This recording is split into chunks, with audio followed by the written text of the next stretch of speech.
Welcome back to Fatlogic, where people will make any excuse not to eat broccoli. Today's first item comes to us from Alterado. Teach kids about diet culture and fat phobia, not about healthy eating. They are going to encounter these things and they need the language to be able to talk about it. They went on to give a talk about fiscal irresponsibility phobia, and much later, died in extreme financial debt, leaving their children nothing. Yogi Scientist brings us, suggesting that smoking and being fat are comparable from a public health and healthcare perspective is a mistake that does a lot of harm to fat people. I'd just like to point out that people with a BMI of over 40 shorten their lifespan by about as much as people who smoke 2 packs a day. So yeah, extreme smoking and extreme obesity are both comparable. Xion also replies, both smoking and obesity require special infrastructure accommodations, may cause breathing trouble, are a contributing factor in health conditions, cause chronic inflammation, are known to exacerbate many medical conditions in general, have an underlying addiction component. Smoking, on the other hand, does not have terminally online advocates who purport there is nothing wrong with having 30 cigarettes a day. I expect that's because 30 years ago the internet did not exist in its current form. If Twitter had existed 30 or 40 years ago, there would have been people complaining about how smoking is healthier for you than not smoking. Abhishek brings us, what unpopular opinion can get you in this position? It's a picture of Flynn Rider surrounded by swords. Ani replies, people that go to the gym in order to reduce their fat are fat-phobic. And somebody else, this time brought to us by Ferret Business, tweets, for your information, fitness is fat-phobic. Krakens brings us the counterpoint. Being fat is actually fit-phobic. Do better. Fat logicians use a bit of a Mott and Bailey argument. When they're with a hostile crowd, they say that we should just focus on fitness and things that improve our health. But then, when they're with their followers, they're like, fitness is bad too! Naked Lobster brings us, so the original tweet is this, and it's not from a doctor. I'm 5'4" and weigh 125 pounds. Some of y'all should not be my height, weighing 150 to 190 pounds. Then some MD replies, I'm not actually sure who it is. It doesn't appear to be the Fat Doctor UK. As a physician, there's a very clear guidance on this. You should weigh the amount that you want, feel best at. It's none of anyone else's Clark Bar business. Another physician replies, as a physician, I respectfully disagree. There are ranges of healthy weight for sure. But if someone is morbidly obese, as a physician, it's your responsibility to let them know it's very unhealthy. Another physician, as a physician, that is total BS, and you know it. The trend of ignoring our obesity epidemic is sickening, especially when it's coming from physicians. Stop it. The original person, weight does not equate to health. Nobody said that weight equals health. That's definitely a straw man. They said that being obese is unhealthy, meaning that it carries risks. Another person, I'm not sure I agree with your philosophy. Just because someone is comfortable at an unhealthy weight doesn't mean it's good for them. Enabling people to be fat by telling them it's a lifestyle or body image choice isn't great healthcare guidance. The doctor replies again, weight does not equal health. Are they just using a bot to reply to everybody? Christopher Columbus brings us, first is a picture of some model wearing a dress. I had to censor part of it because it's not exactly YouTube appropriate. They were barely wearing a top. Leah replies to the picture, anything that a fat person would get bullied off the face of the earth for wearing, I don't give a fudge if a thin person wears it. That's a weird comment because it's like, if you don't give a fudge, why are you replying to this? It seems like your own words call yourself a liar. Someone else replies, controversial, but fat people complaining about everything is so annoying. If you want to wear something like this, just lose weight. They improve their comment in a second. Like, at this point, you're all just policing people for wearing their clothing size. And they add, you also don't even have to lose weight, just wear an outfit similar. Or maybe make it yourself if you can. Don't bash other people for wearing what they can fit. Somewhere in there was a good point, although there was some meanness hiding it. I think the strong point that they should have gone with is, nobody, except for maybe Andrew Tate fans, is telling anybody what to wear. Zaza brings us. Somebody writes, I truly hate to be that person, but I've started eating healthier, like actual real meals and fruits and veggies as snacks, and now none of that junk tastes as good. Someone replies, a helpful tip is not to label any food as junk. The first person backs down. Good point, not being purposefully obtuse, but what would you refer to that conglomerate of like snack, fast food as? Fast food, snack items, etc. I don't know if there's one big encompassing term. I can think of one big encompassing term. What would it be? Something to point out how it's all junk and yet food. Some kind of term that combines the word junk and food. I Hate Melvin also replies, to answer their question, hyper-palatable, designed to be addictive, lacking in nutrition, profit pills. I like their term, but it seems kind of hard to say in a sentence. Can I ask for a friend brings us something from a dietitian who used to have an eating disorder, and still sees everything colored with that eating disorder lens. No food rules. Moral of the story here, processing packaged food is not full of toxic chemicals, and ingredients that you can't pronounce aren't bad. Sometimes these foods can be more nutritious, and telling someone to only eat whole, unprocessed food is incredibly elitist, unrealistic, and out of touch. And then the picture they show is some kind of knockoff on Fruit Loops and Oreos. These are the foods that they say are more nutritious. More nutritious than what? And as someone who's been poor myself, showing a picture of Oreos and saying that they're cheap is elitist. There's 2 levels below that of cheaper cookies, and those are Hydrox, which are way cheaper, and then generic, which are super cheap. They don't taste good, but they exist. Grad Tattoo brings us. Content warning, talk of weight loss surgery. I'm just really struggling right now. A friend of my wife, who is much smaller than me, just had weight loss surgery and it's left me absolutely spiraling. I've been trying hard for years to practice self-love and acceptance, and I'm just not doing well. What are some things you do for yourself when you're feeling this way? Much love, Heart. Personally, I would try to re-examine my life. If somebody smaller than me was approved for weight loss surgery and got it, then maybe, just maybe, I need to do something about my weight. Grad Tattoo adds, I'm just dead that someone who's barely an acquaintance with the OP is causing the OP to spiral. How dare someone decide to better themselves and get healthier?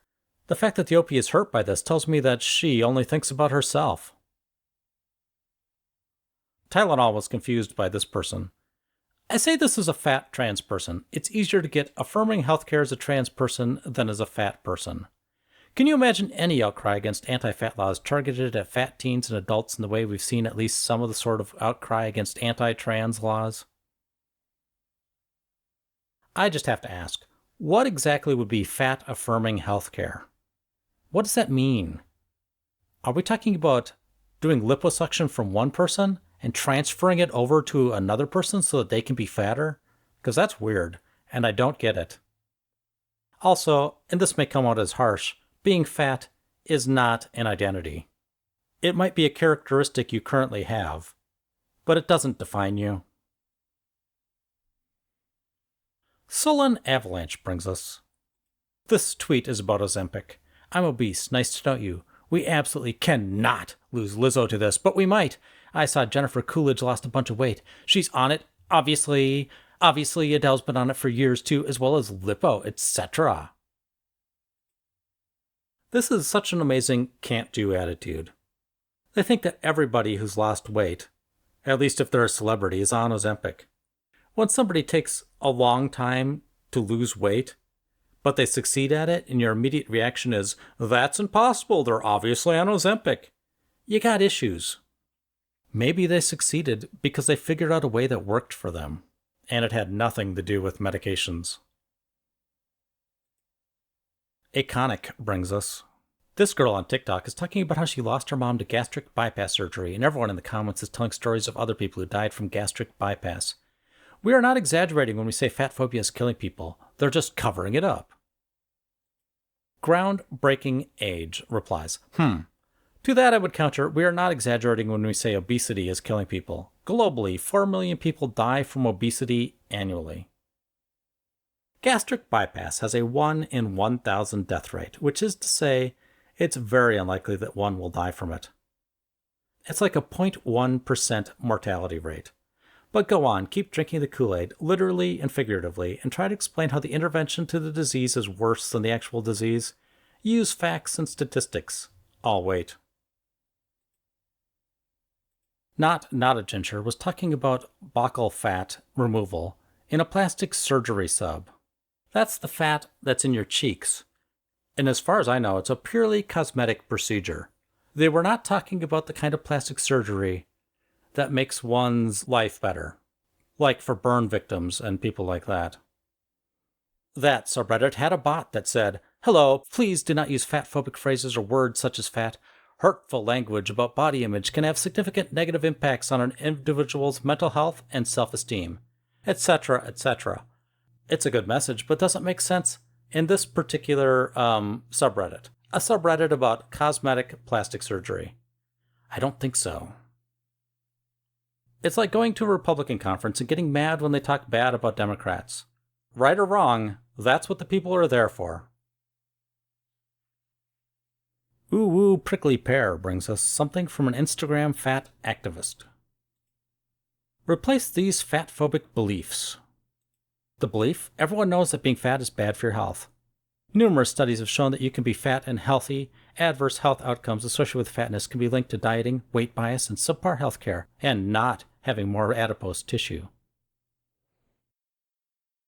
They can be linked to those things, but they can be even more strongly linked to the bad diet and lack of exercise that you've had in order to become obese. Bad belief. Fat people are fat because they eat unhealthy foods and don't exercise enough.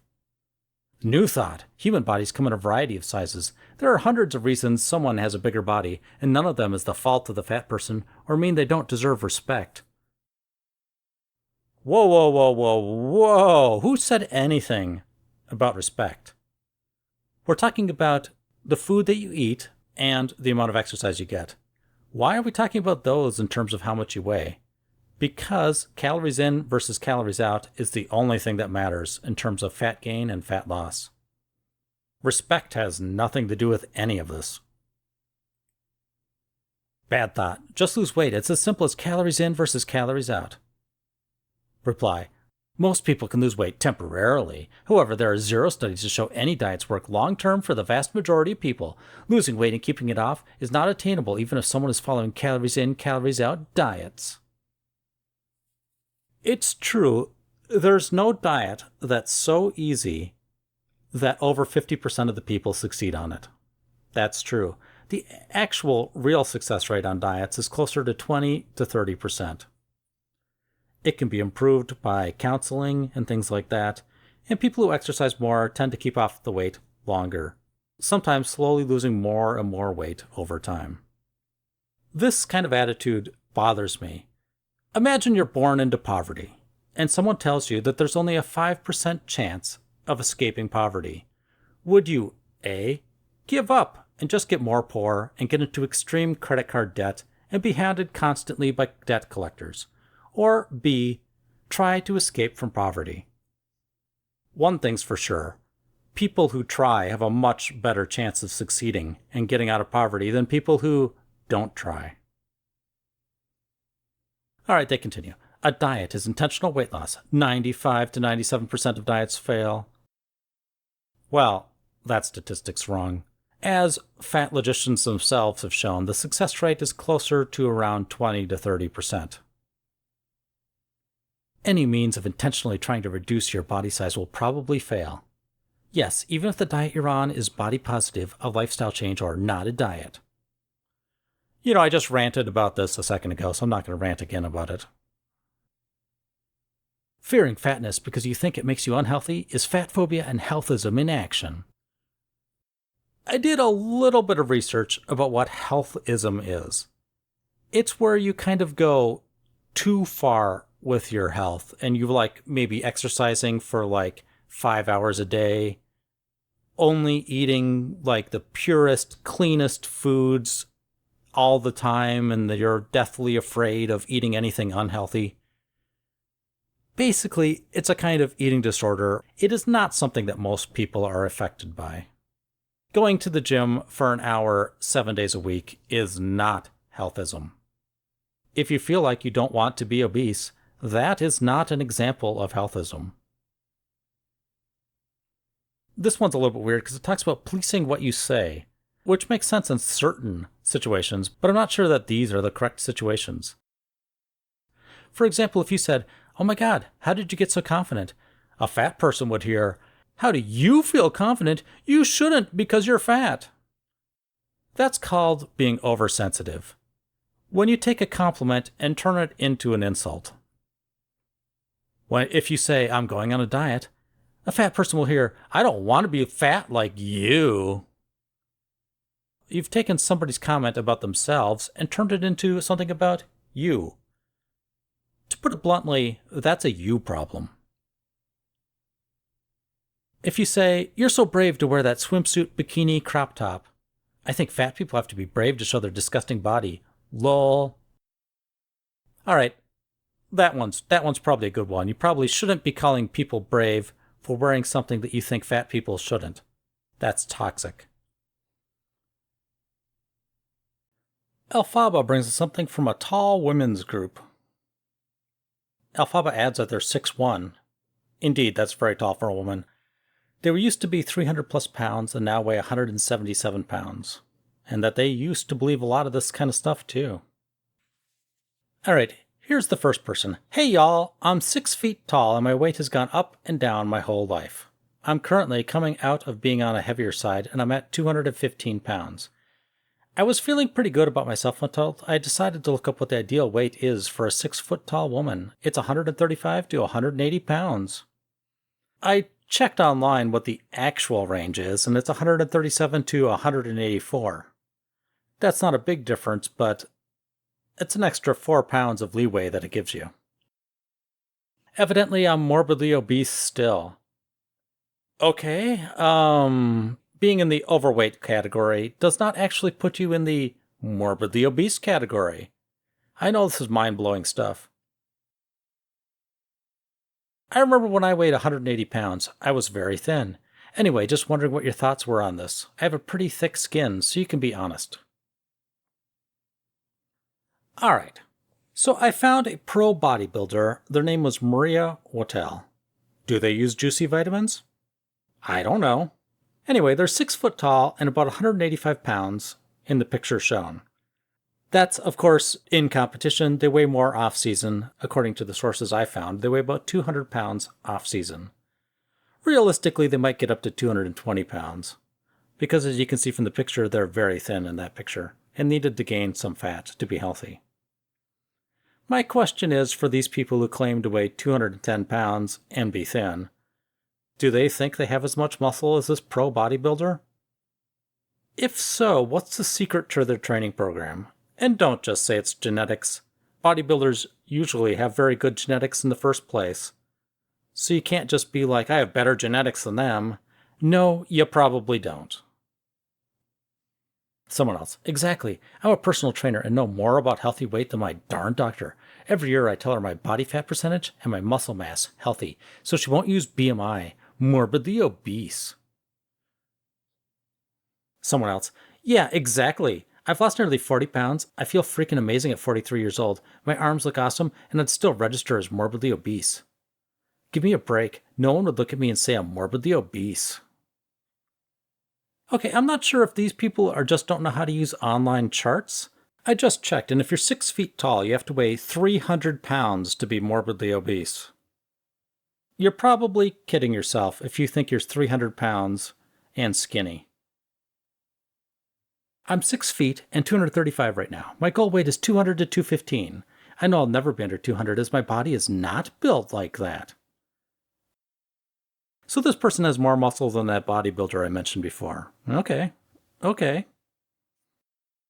Someone else. Ideally, I'd like to be 215. I'm 6'3". When I'm under 200, I looked like I was underweight. So I never take hearsay online very seriously. It also doesn't account for boob size.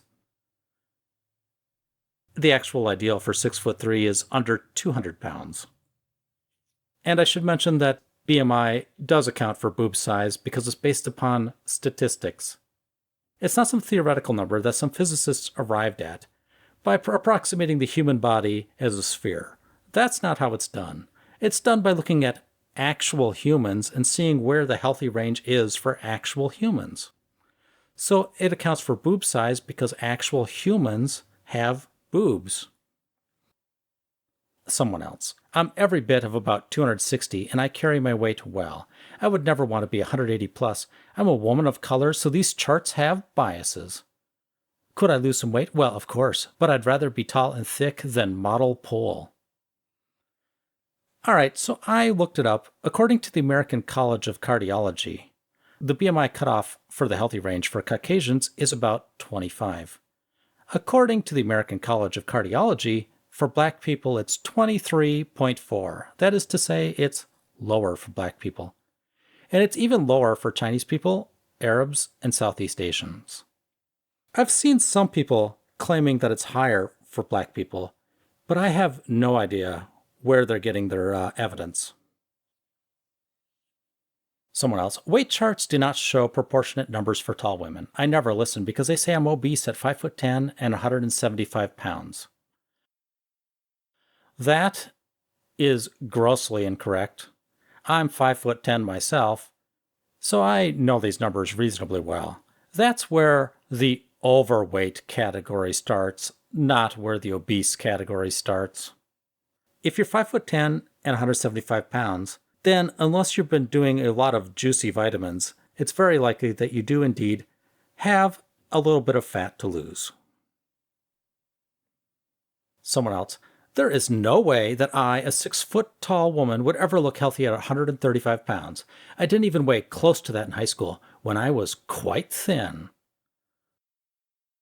Just to be clear, 135 pounds is underweight for a 6-foot-tall person. So this person's fighting against something that nobody recommended. And obviously the lower ends of the BMI scale are based upon people with very little muscle and very little fat. Nobody said you have to be at the bottom end of the healthy scale to be healthy. The recommendation is generally to try to get somewhere in the healthy range, and then just try to maintain your weight in that range. Alright, here's somebody else. I'm 5'11" and 247 pounds now. I had uterine cancer 2 years ago and had to have a hysterectomy and gain 20 pounds quickly and feel like a big potato. I'm in a size 20 because all my weight goes to my butt. When I was younger and running up to 10 miles a day and starving myself, alright, if you can run 10 miles a day, you're clearly not starving. And they say, I still couldn't get down to the 153 pounds I was supposed to weigh according to the BMI chart at the time. At 164, my top was skeletal, and I still wore size 12 to 14 pants, and I thought I must be overweight. I hate the BMI charts. Well, it's important to actually be able to use the BMI charts. 178 is where the healthy range ends at 5'11", not 164, not 153. As long as you're under 178 pounds, your doctor will not give you a hard time. Another person, I'm 5'11", and BMI says over 150 is obese. I've never been 150 at this height. At 170, I'm skinny. I'm sure 150 would look dangerous, be dangerous. BMI doesn't take frame into account, and it's weird to me to have such a disparity between the genders. My advice to this person is to learn to use online calculators. 150 is definitely not obese according to any BMI calculator for a person who's 5'11". Look, I get it. If it was 30 years ago and the internet didn't exist, it would be hard to figure out where your BMI is ideally supposed to be, because there's a weird conversion factor when you're using freedom units. But nowadays, you just type the numbers into an online calculator and it spits out the ideal range. It's not difficult. And obviously these people have the internet, so they could just go online and figure out what the correct range is without spewing a bunch of fig Newtons out of their mouth. Another person, BMI charts are trash, my honest opinion. Some people are just naturally heavier, curvier, more muscular, and being so does not mean they are less healthy. Feeling good and being healthy is the goal. And if you have a doctor that refuses to understand that, find another one. I'm 6'1", around 225 pounds, and the charts say I'm obese. Okay, well, the chart actually says overweight, not obese. Again, learn to read. Another person, I was around 134 to 145 through my early 20s, and my husband says I looked malnourished back then, because I was. I'm now around 190 to 200, and look perfectly healthy, even though most BMI charts would say I'm overweight. You know your body, and as long as you feel healthy, I wouldn't stress. Edited to add that I'm 6 feet tall. So apparently this person, through very little effort, at least that's mentioned here, she's almost as muscular as a pro bodybuilder. Congratulations. You should bottle your secret formula and sell it. Another person, BMI is BS and wasn't even created by a medical professional. This doesn't even take into account where the weight is coming from. I'm 5'10" and nearly 200 pounds, but I have huge boobs and butt, so I hold it in a very proportional way. As long as you're not feeling bad physically or having health problems, I wouldn't think twice about it. I know it's hard though. Just to be clear, BMI is for risk assessment and says nothing about health. And being 5'10" myself, I know that if I were a woman and being 200 pounds, that I would have to lose some weight. Someone else, BMI is garbage. God forbid you have TNA. You are obese.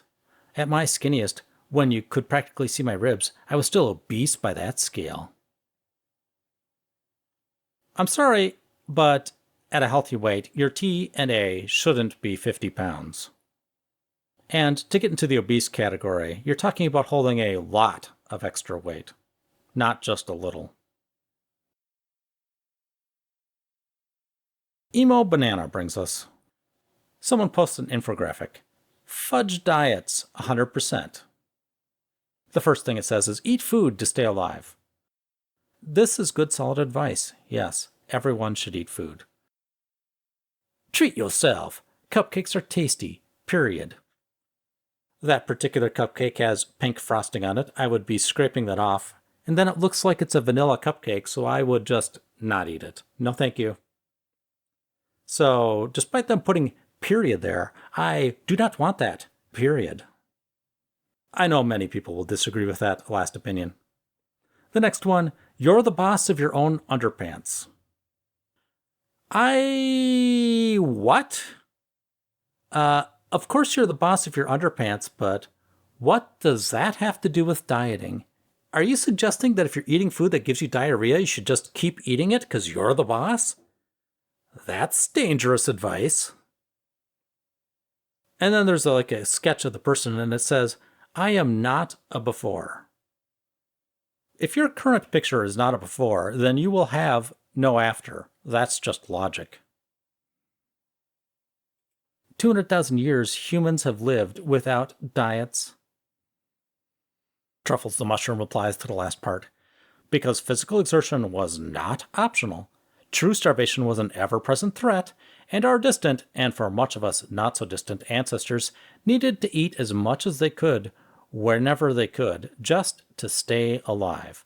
However, in a world of easy and abundant calories, where even getting up from a seated position has become optional, we need to exercise some restraint. Do these people not realize how different the world was just 200 years ago? Interesting gulf brings us. The current BMI brackets are way too low and need adjusting. For example, most people in the normal weight category should really be in the underweight category. Good Grab says what I was thinking. Actually, the healthy BMI range exists because statistically speaking, people are more likely to be healthy within that range. Yeah, the first person seems to think that the BMI ranges are decided upon by what the average person looks like. That's not the basis for it. Dorkita brings us. diet, a way of eating that prioritizes your food choices and quantities based on your size, shape, and weight instead of your body's physical and emotional needs. I was thinking about the emotional needs part for a second. Are they thinking of people like with ADHD who might eat because they're bored? While it's true that that happens, and it's understandable, that's probably not the best reason to eat. They probably should find a different way to deal with their boredom. Strong government brings us. Being born into wealth grants you exactly the same privileges and obnoxiousness about wealth that being born into a skinny body grants about weight and fat liberation. Fat phobes, don't clown on this post. Weight is genetic, Google is free, and I'm about as much smarter than you as my boobs are bigger than yours. Okay, there's a lot to reply there. Did you know that most babies are actually fat when they're born? And a lot of people get skinny after a few years. Strange. How did that happen? They were born into a fat body. Alright, I know what I just said was obnoxious and stupid, but come on. It's hard to come up with smart replies to stupid comments. And about they're as much smarter than me as their boobs are bigger than mine. Well, I'm not like ridiculously skinny, so let's say I've got like a pound of fat on my chest area. I'm assuming they're a woman and they're bragging about their boob size, so let's say that their boobs weigh 10 pounds. I don't know if that's generous or not, it's just a vague estimate. That would put their IQ at roughly, 1,000, give or take. If they're that kind of smart, why don't they just solve all of the world's problems, become a Q, and move out of our universe already? Ms. Beaver brings us. They're quoting, weight loss is good for your health. Is an assumption. It's not a proven scientific fact. In fact, it has never been proven. It is an untested hypothesis because zero, nada, zilch methods have proven to reduce weight long-term for a significant number of people in order to study the results. And before all you trolls start screaming, a study that only follows 20% of the participants that didn't drop out of the study. So they're saying that only 80% failed and that 20% of the participants successfully lost weight? All right, good. The numbers are changing for the better. I guess they can stop claiming that 95% of diets fail now. Naked Lobster brings us. Thin privileges, unearned benefits given to people who fit into specific social groups. Thin privileges backed and promoted by a multi-billion-dollar diet wellness industry. No soup for you, 1 year, replies. Fat privilege is backed by the $900 billion fast food industry and the $400 billion soft drink industry. Ruad Han. Oh yeah, and what do they often quote the diet industry being valued at? 80 billion? Today I learned that fat liberation uses bizarro math, where 1.3 trillion is less than 80 billion. Good Grab also adds, unearned my rear end. I had to learn completely new eating habits and incorporate them. It took me 1.5 years to lose 50 pounds. Congratulations. I went from a BMI of 30 to a BMI of 20. I earned it. It wasn't super great metabolism or amazing genetics. It was calorie counting. Yogi Scientist brings us. You aren't fat because you eat too much. Your body is fat because that's just how your body is. You don't need to eat less. You don't need to limit your body. You do not need to punish your body. Grouchy Reflection replies, you don't need to limit your body. Actually, you do. That's what the higher cognitive functions of your brain are evolved to do. For example, if you had access to 100% of your muscle strength, you could probably flip a car, but your pectoral muscles would be ripped from the bone, so there's a limiting block in your mind. If a boulder lands on you, that block is removed because the need to survive is worth the damage of using your full power. On a less extreme level, if you're in a meeting and need to pee or poo, you don't just let it flow in front of everyone. You know to hold it in until you get a toilet.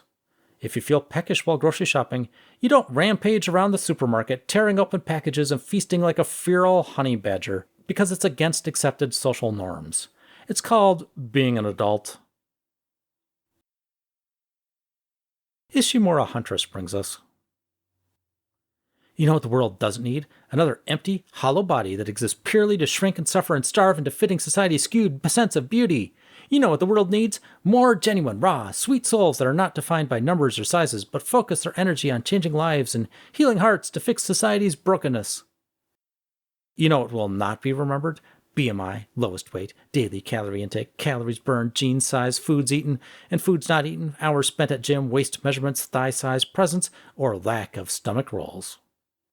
You know what will be remembered? Your passions, your confidence, your radiance, the memories you made with friends, the crazy things you did, the places you visited, the people you invested in, the mountains you scaled, the depths you survived, the purpose of your existence. Choose wisely. Well, that was a false dichotomy. Taking care of yourself does not make you a hollow, empty body that exists purely to shrink and suffer. That is absurd. It would be equally absurd to say that everyone who's obese exists purely to grow and eat. And about what will be remembered and what won't be remembered, let's be honest. In 2 to 3 generations, most of us won't be remembered. Is there anything we can do about that? What can we do about it? Does it matter? These are deep, meaningful questions that are way outside the realm of this video. Own Scheme brings us, I keep getting ads for folding treadmills for under a standing desk. Not only do we have to work constantly, but we also have to stand and walk the whole time too. We will never be good enough for capitalism. Unsubscribe. The internet shows you ads based on either things you've searched for or, I suspect, things you've said in the presence of your phone. So, if it's showing you an ad for a folding treadmill, you're probably somehow to blame for it, even if you don't realize how or why. Curly Cattails brings us. Conversation ideas for when your child asks, why is that person fat? Fat is how your body stores energy. That part's true. Each person's body uses and stores energy differently. Not really. And that's why people come in all shapes and sizes. From kids eat in color. Fat cells are part of our body. They cushion our organs, keep us warm, and store energy for us. Some people have more fat cells, some people have fewer fat cells. Some people's fat cells are bigger, some people's fat cells are smaller. But people with more fat cells are discriminated against and stigmatized in healthcare, jobs, and every other area of society. I'm going to stop them right there. As far as I know, you can gain fat cells, but you can never lose fat cells. But that doesn't affect weight loss in any way. You can shrink your fat cells by simply eating less and forcing your fat cells to give up the energy that they've stored. So it's impossible to discriminate against somebody with more fat cells because it's impossible to determine how many fat cells they have without opening them up and counting, which is beyond absurd. Insomnia Yogi brings us. I think I've seen this one before, but it's been a while. If being fat gave you diabetes, all fat people would have diabetes. If being fat gave you joint pain, all fat people would have joint pain. If being thin made you healthy, all thin people would be healthy. If being fat gave you COVID, all fat people would have COVID. If being fat gave you heart disease, high blood pressure, high cholesterol, PCOS, etc., all fat people would have these conditions. Grouchy reflection. Oversimplification and logical fallacies, the cornerstone of any science denial cult. Not everyone who moonwalks drunk and blindfolded across a road in rush hour will get flattened by a garbage truck. But that doesn't mean moonwalking drunk and blindfolded across a road in rush hour is a wise lifestyle choice. Naked Lobster brings us. The support for weight loss as a so-called healthcare intervention is driven and supported by the predominantly thin people who are profiting from it and harming the fat people from whom those profits are extracted. Could we just take a second to admire the fact that they used the word whom correctly? It's so rare. Herbivore Dino replies, they're trying to compare the plight of being fat, which as a former fat admittedly sucks, with the plight of the poor under capitalism. Look at the words being used, profits, extracted, etc. This comparison makes even less sense than the usual comparison to minority ethnicities or queer folks. Poor people, the majority, toil and create profit for the wealthy because that is the only way to put food on the table, a roof over their head, and clothes on their back. Fat people create profit for the wealthy and apparently thin captains of the diet and healthcare industry, not to mention the food industries, because they struggle with eating issues or are bad at parsing all the information out there about how to lose weight. They aren't the same thing, not at all. Disclaimer, I do think weight and healthcare access issues are entangled in poverty. But what I'm going after here is the false analogy that thin oppress the fat just as rich oppress the poor. Hefty Dig brings us, here's a sign. Just say no to elevators. Do not use the elevator, use the stairs. Promoting good health. Seems like a good message. Someone replies, sign at my job promoting fat phobia and exercise under the guise of good health. It's been like 3 years since I've seen somebody complain about using the stairs on this. Fascinating.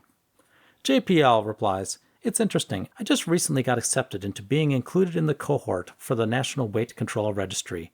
I'd read about some of their findings a number of years ago in an online article. From time to time they expand the study. It's been going on for nearly 30 years, and I was invited to join. To join the study, you have to meet 2 criteria. You had to have lost at least 30 pounds and kept it off for at least a year. They hit you with surveys every year that are trying to assess one thing. What makes someone like you tick? Which habits and attitudes do these people employ that allows them to succeed where so many have failed? Why am I spelling this out? Because I got my first survey a couple of months ago. They're long surveys. I don't remember what most of it asked, but I do remember one question because I thought it a little odd at the time. The question was this: how many times in a given day do you go up a flight of stairs? They even defined what's meant by a flight. Is this a bit OT? Yeah, but it wasn't lost on me that FAs are probably fat not just because they consume too many calories, but also because they take umbrage at seemingly simple and innocuous recommendations such as take the stairs. Recommendations, by the way, that are effective enough that they are asked about in a national survey on weight loss. Hefty Dig brings us. Someone writes, eat the darn cookie, Karen, or food is not inherently moral. I had this good rant going in response to an article where Nestle was being chastised for the fact that 35% of its food products were deemed unhealthy by this independent organization, but the original rant got deleted and I can't find the article, so... Now listen, Nestle could be chastised for a whole lot of things, but you know what? You raging band of Karens in that independent organization, fudge you. Food is not inherently moral, and we're allowed to have food that makes us feel good. Besides, if it's a zombie apocalypse and you're starving and you find a box of Kit Kats, you're gonna eat the darn Kit Kats.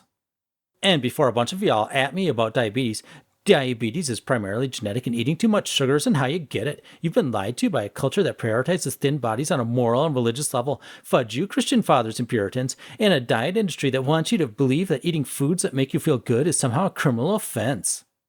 Eating a darn cookie isn't like kicking puppies or murdering someone, Karen. Eat the darn cookie because it makes you happy. And people wonder why we have rampant eating disorders, including medically sanctioned eating disorders. Hashtag fudge the diet industry. Hashtag food is not a criminal offense. Halcyon Hearing replies, food may or may not be inherently moral. I'm not a Tumblr philosopher. I don't know.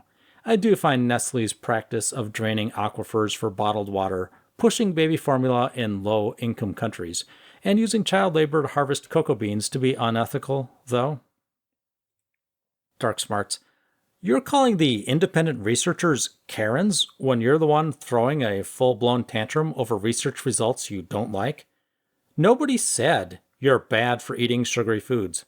The foods are bad for you. Yes, something you love that much, like your precious snackies, is hurting you. Instead of being mad at the research that determines that, yes, in fact, the thing you love isn't sustaining you, be mad at the company making it and encouraging your addiction.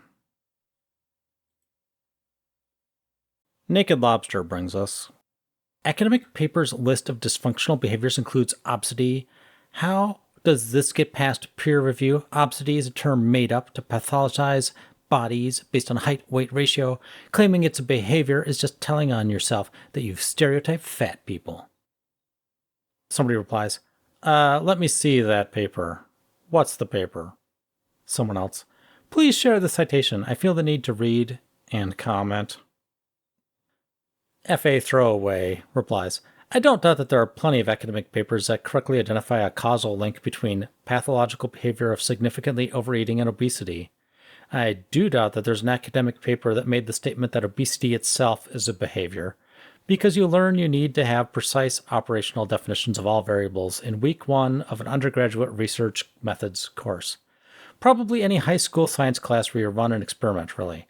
I also doubt this for this very simple reason that the medical field has defined obesity as a disease for years now.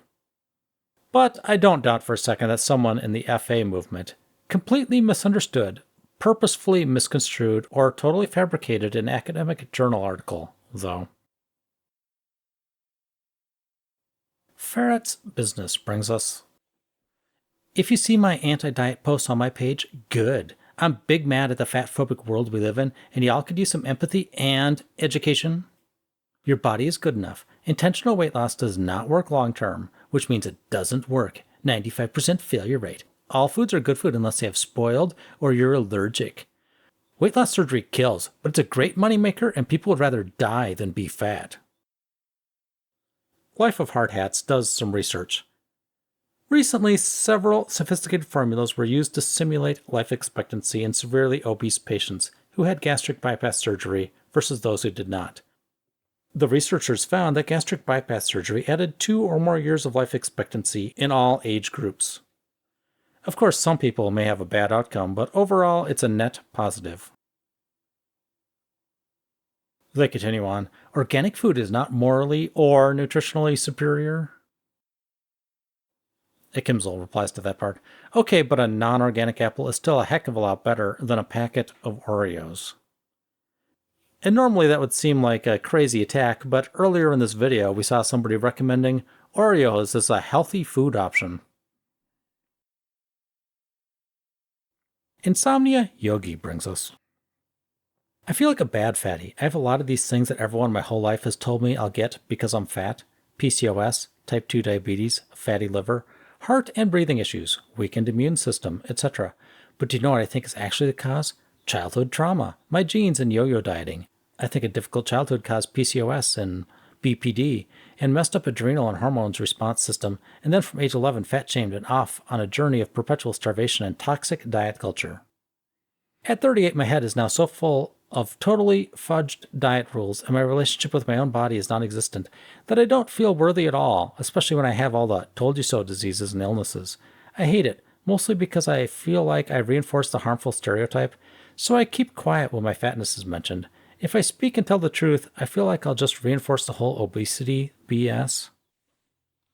Midnight Riddle replies, I feel bad because I've got all these health issues that people would say I'd likely get if I keep eating like poop, but I think I got them from childhood trauma. So, you don't eat like poop? Oh, I eat like poop, and will continue to eat like poop. I just blame it on childhood trauma and people criticizing me for eating like poop.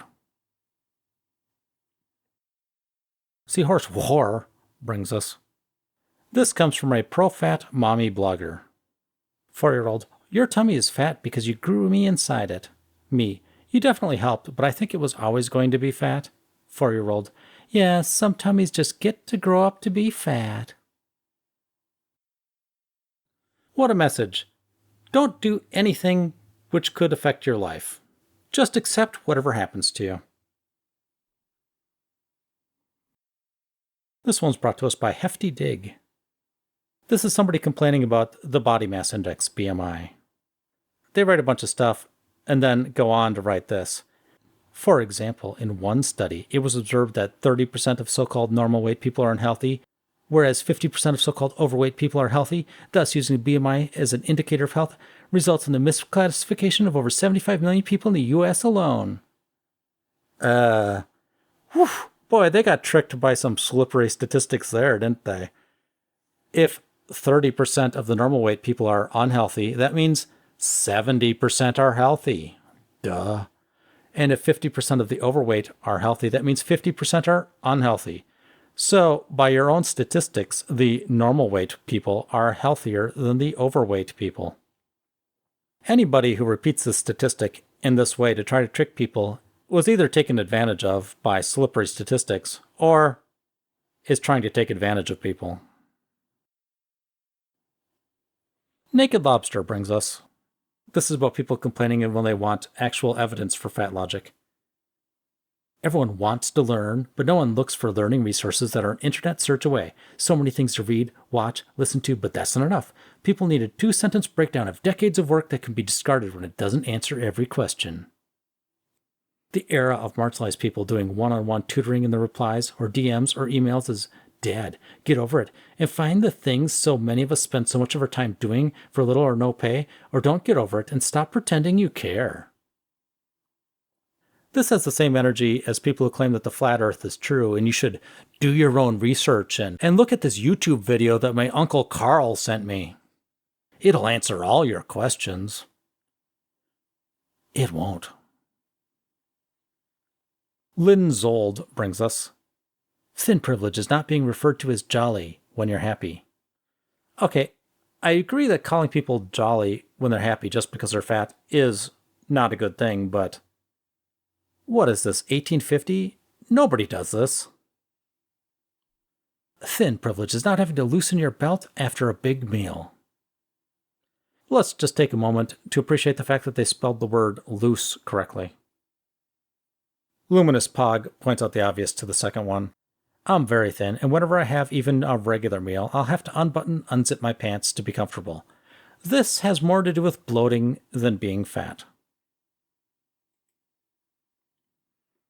Caught by the Fun Police brings us.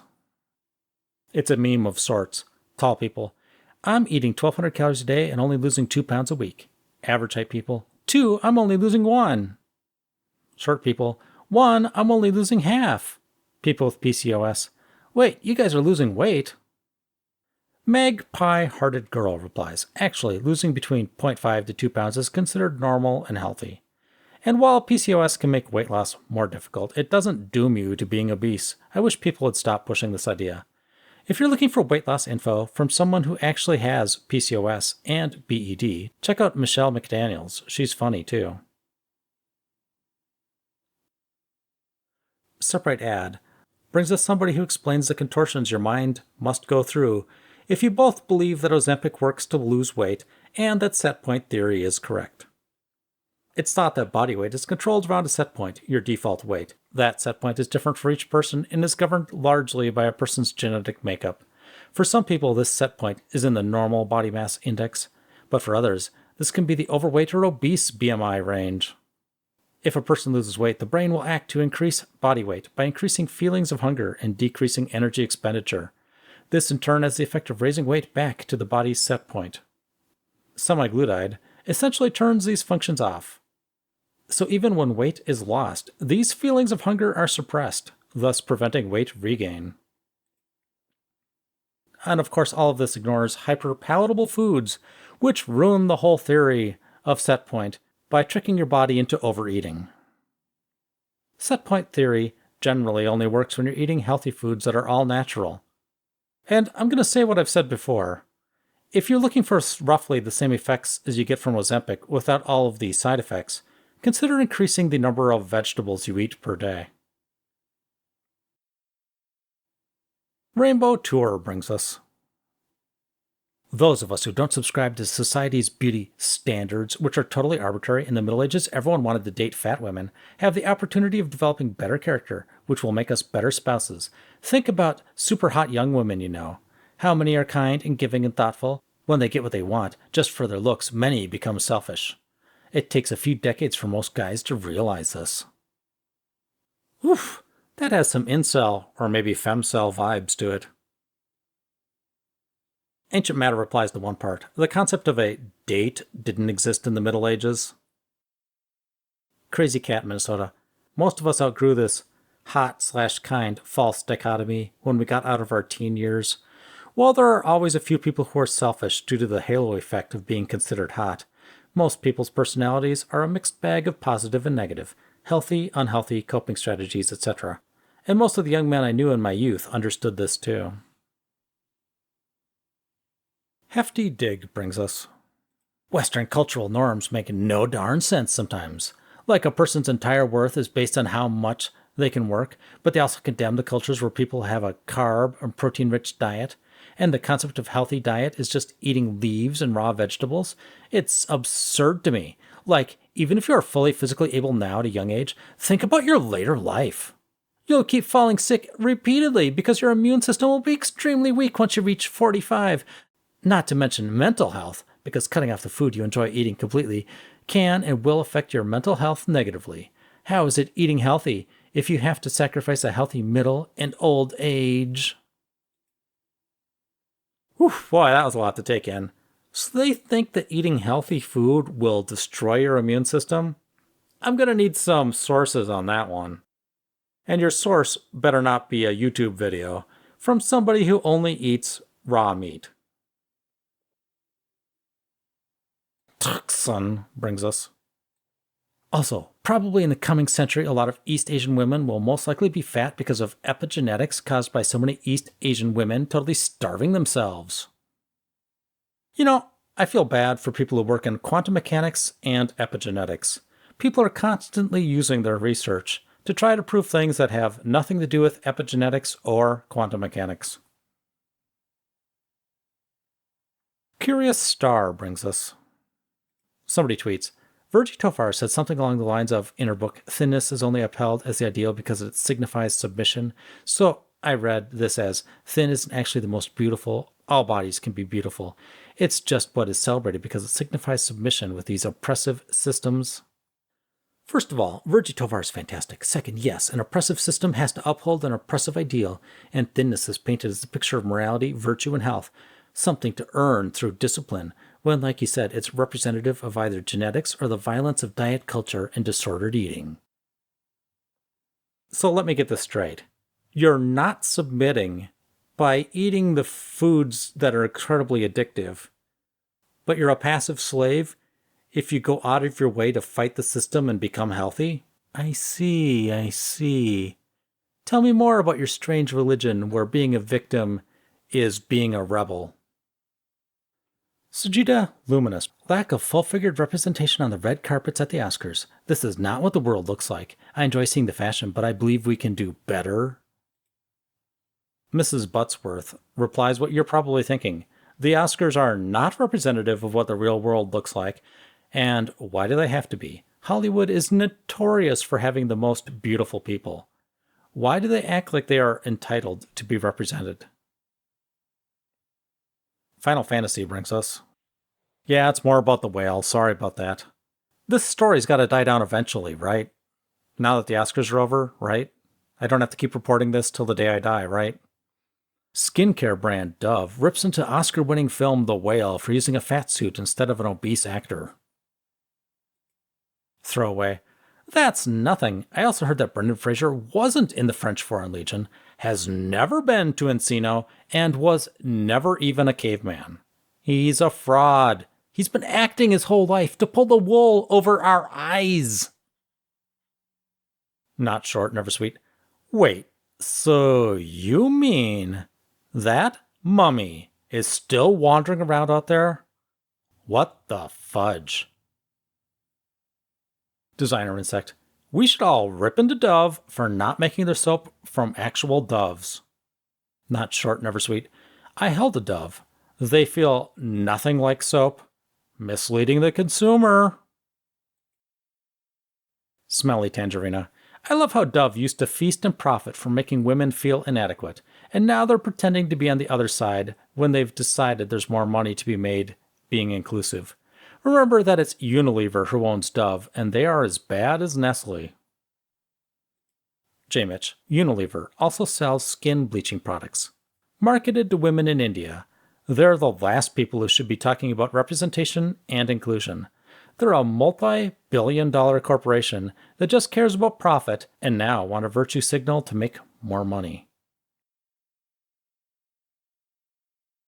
Yogi Scientist brings us more.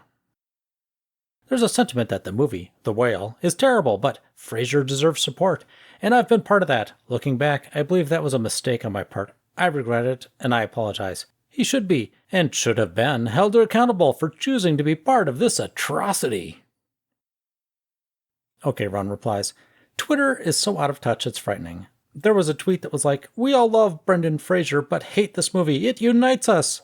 And that had thousands of likes and comments. Meanwhile, the Rotten Tomatoes score is over 90. Twitter is convinced they represent the real world when they really don't. Jewish space medbeds. Being terminally online is one heck of a drug, especially when you always stay in the same little bubble that tells you any opposing point of view is heresy. In real life, the kind of shrill activism you see on Twitter is a very efficient manner to ensure that no one ever invites you to parties anymore. That reminds me that I need to say that, don't take any of these videos too seriously. I'm finding, of course, the worst possible examples that I can find of people saying just wacky stuff. Most people don't say this kind of stuff. This is like, I'm fighting against people who are desperate for attention, essentially. People who'll just post anything to get a reaction. And I'm fighting against people who are online so much that they think everything they read online is true. Even stuff that Virgie Tovar and Reagan Chastain say. Lakeside Miners brings us. Somebody writes in a comment on a YouTube video, "I really wish you would realize that The Whale is not a fat-phobic movie. It is literally anything but that, and your video about it is blasphemous." Someone replies to that, "Thinness is a religion that involves worship and sacrifice. So it makes sense that criticizing its framework would be considered by its adherents to be blasphemous." Noct Arcana Circus replies, "I'd bet a reasonable amount of money that the original comment was made by someone whose first language isn't English, and that they meant something like utterly false or disrespectful and malicious, rather than blasphemous. But sure, original OP, you're the victim of religious persecution. Why not? Either that, or the original comment was a weird troll, in which case, congratulations, I guess." Another from Lakeside Miners. "I'm nauseated at all these people squeeing over Fraser and saying what a wonderful man. Gosh, too bad his comeback had to be like this. Swap in any other marginalized group here and see if you'd still think he's a wonderful person. Good people don't do this." Geologian replies, "He played a gay man. A gay man who was traumatized by homophobic hate and social rejection and turned to food as an unhealthy coping mechanism." Bertie Holton brings us, "I've lost over 100 followers because of my comments on The Whale. Many of you are trolling me and other fat activists in the most vile ways. I continue to be in awe of the lengths people will go to defend a rich, powerful, cisgender white man." Someone replies, "Explain to me why the cisgender part of this matters if your issue is with the depiction of white." The first person, "Because cisgender, heterosexual, able-bodied Christian white men are the highest caste in the USA. Transgender white men are in a much lower caste, and if you don't understand the caste system, I suggest you read about it." I don't know if people from the UK know this, but the United States isn't India. We don't actually have a caste system. And India's caste system is probably much different than it used to be as well. Sullen Avalanche brings us, once again, just a reminder that The Whale was written by, directed by, and produced by 4 thin, white, rich, able-bodied cisgender men. Oh, and check out its fat star who was celebrated and honored at the Oscars last night. What a fudging joke. To be slightly fair, I think Brendan Fraser is in the overweight category, maybe slightly obese. So, in fact, he might be, by some standards, considered fat. But I don't know why any of that matters. The point I'm trying to make here is that other oppressed minorities have made it clear that it is not okay for the white wealthy elite to write, direct, star in movies about them. This should apply to fat people too, as we are an oppressed minority. This film also won Best Makeup, Hair. Are we able to wrap our heads around this one yet, folks? Someone won an Oscar for making Brendan Fraser, a currently straight-sized man, look fat. No one else finds this disturbing? The fat haters are out in numbers today. Imagine thinking you're so smart when all the evidence suggests otherwise. Waste your breath somewhere else. You're not getting the reaction you want out of me today. I lost over 100 followers because of my comments on The Whale. Many of you are trolling me and other fat activists in the most vile ways. I continue to be in awe of the lengths people will go to defend such a rich, powerful, cisgender white man. She replies to a fake comment, "But he's an actor, and actors wear costumes all the time." They do, and I have stuff to say about every single one of them that crosses the line. Whether it's a fake nose to villainize them, or a scar, or padding around the middle, it's body blank, and it's BS. I had to get rid of a word because of Godwin's law. It seems to have taken them about 7 or 8 tweets before they invoked Godwin's law. The Whale was written by a thin white man, an imagining of what might have happened had he not lost weight, apparently. It was directed by another thin white man whose reputation precedes him, and it was produced by 2 more thin white men, and Brendan Fraser chose to star in it. I'm very grateful that the 100 or so of you chose to unfollow me. You don't deserve my hard work and energy. And as for the clowns, let's just say I've been reporting and blocking a whole bunch of Godwin's Law on this app the last 2 days. You're all a pathetic waste of perfectly good oxygen. Senior Discount Ketoer replies, "Apparently the person who wrote The Whale was fat as a child and a young adult. Not as fat as the character, but fat enough that he had a pretty good idea of what would happen if he never lost the weight. He was also gay like the character. Seems kind of deceptive to repeatedly refer to him as a thin white man." Replacement Rough replies, "That can't be right. Surely he would have gone into starvation mode and returned to his set weight point by now, since diets don't work." Better Understand brings us. Somebody writes this: "Why? Exalting Western science represses other cosmovisions, which is incompatible with liberation. The infrastructure of EBP strongly aligns with the values and practices of supremacist thinking. Fat liberation, health justice, and a world free from racism will draw on EBP critically and as one way of knowing among many, and name subjugated knowledges." This is a little public service message. Don't eat wacky mushrooms and then post something on the internet. Now you know, and knowing's half the battle. 20 brings us some sanity from a dietitian on Facebook. I don't know who needs to hear this, but those TikTok dietitians that are claiming intentional weight loss is bad, and that they won't help you with that, you should not listen to them, and they should have their licenses revoked. Do they have licenses? Those TikTok dietitians who say it's disordered to use MyFitnessPal, food scales, and measuring cups, you should not listen to them, and they should have their licenses revoked. Those TikTok dietitians who say tricks like drinking water before you binge on food is disordered, you should not listen to them, and they should have their licenses revoked. The real truth, all these things can become a problem when you become obsessed with them, and cannot have a relaxed attitude toward food and fitness. But for the vast majority of people that use these tools, they give them their life back by helping them learn how to eat appropriately, listen to hunger and fullness, and enjoy how good a healthy lifestyle can feel. While I hope we never go back to the diets like Slim Fast and the grapefruit diet and the cabbage soup diet of the 90s, there's middle ground between saying, maybe in the past we shouldn't have promoted dangerous fat diets and you're fine being morbidly obese, when we know being morbidly obese leads to disease and ultimately death. If you're a dietitian and you have a client come to you with a dangerously high weight, and you don't do everything in your power to give them the tools to learn healthy eating and to get to a healthy weight, you're no different than a doctor that has patients who smoke who would tell them they're fine because they don't have lung cancer or heart disease yet. Signed, a registered dietitian of 35 years who doesn't want to be associated with the ones on TikTok. Jewish Space Medbeds replies, "If I was looking for a dietitian, the following would make me run in the opposite direction. Intuitive eating, health at every size, non-diet dietitian, starvation mode, set point theory. All foods are good. If you can't provide accurate information that can actually help me achieve a goal or fix a medical problem, because you still haven't got over your ED, you are of no use to me." I found a scientific article that Fatlogicians would not like. It's entitled, "Food Addiction is Strongly Associated with Type 2 Diabetes." It was published in Clinical Nutrition.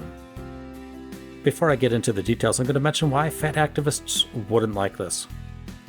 First of all, many of them deny that food addiction is possible, so seeing it mentioned in a scientific article would throw their blood pressure up even higher.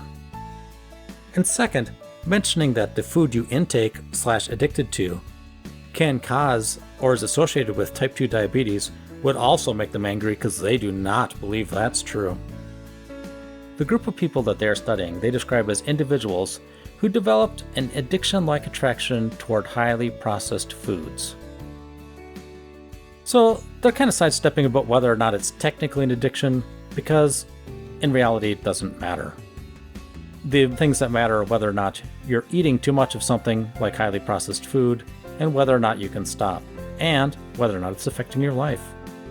And what they found was people who were addicted to hyper-palatable foods, there was a strong association with those people with type 2 diabetes, where they were about 7 times more likely to have diabetes than people who weren't addicted to hyper-palatable foods. This is the end of the video. If you liked it, please consider clicking like and subscribe. If you really liked it, please consider becoming a member.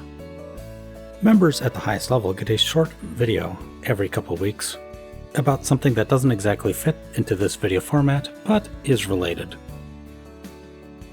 Special thanks go out to members Emmett McNally, Rig, Cupcaker Death, MMC, Megtran2000, Gato, That One Guy, Maria P, Average Loser, Wolfchild Rusk, Just a Girl, I Cuddle Cats, and Orale Christine. I wish all of you wonderful people a wonderful day.